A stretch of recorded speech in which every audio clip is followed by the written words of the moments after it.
people married to hardcore gamers, when did their addiction go too far? I found my autistic 3-year-old son on a busy highway while my husband was supposed to be watching him. When I confronted him, all hell broke loose.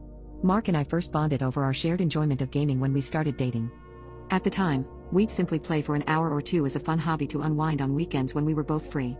It never interfered with other parts of our lives. After marriage and kids, we'd still squeeze in the occasional gaming session together after the kids were in bed to try maintaining that connection. But after COVID hit and my work as a nurse became more demanding, Mark's recreational gaming rapidly spiraled into a dangerous addiction. Once I became an essential frontline worker during the pandemic, forced to take on extra shifts to help our understaffed hospital, Mark was left responsible for childcare most days.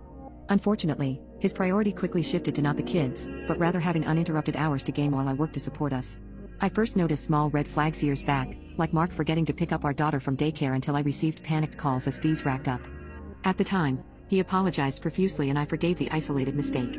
But over years, lapses became a pattern until they were nearly daily occurrences.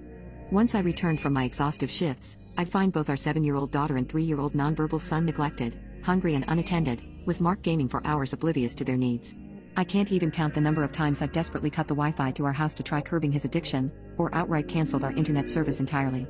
But he always finds new ways to get back online, even resorting to using his phone plan data to play after I block the home network. When I plead with him to just take a short break from gaming to care for our kids, he brushes me off saying they're fine and don't need constant supervision. But our daughter's Miss Talent show and declining grades are glaring proof otherwise. Just last week, our 3-year-old managed to unlock and open the front door and wander outside totally naked while Mark sat in the bedroom lost in his gaming, unaware our toddler had escaped and was nowhere to be found. My son managed to wander his way through the forest near our house and onto a nearby freeway. I was horrified when I was told that he wandering in and out of the shoulder lane, until drivers called police to get my kid on the road. A police officer came and found my son alone along the highway that runs past our neighborhood. I cannot even fathom what might have happened had this vigilant drivers and police had not intervened. I could have lost my son. But all of this couldn't have happened if my damn husband wasn't playing video games on his computer.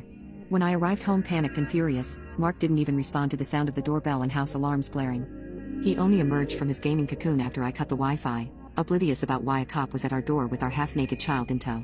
He told me that he had been caught up in ranked matches in League of Legends and Valorant throughout the entire day. I don't know much about the games, but he always talks about how he mains Yumi on League and is in the Bronze League, while he mains Breach on Valorant and is hard stuck Iron. From what I have found on the internet, I don't think that is very good, but he tells me he's the best rank in both games. Mark's completely nonchalant reaction made my blood boil. Our son's escape was strike 2 after a prior incident led me to install alarms on every door that were clearly ignored today. His gaming obsession has literally endangered our children's lives repeatedly now. In my rage, I made clear his gaming was officially over one way or another. Either he got counseling and rehabilitated, or he needed to pack his bags immediately and get out. Without hesitation, he packed his bags and moved out. I couldn't believe it. But regardless, my priority is protecting our kids, with or without him under our roof.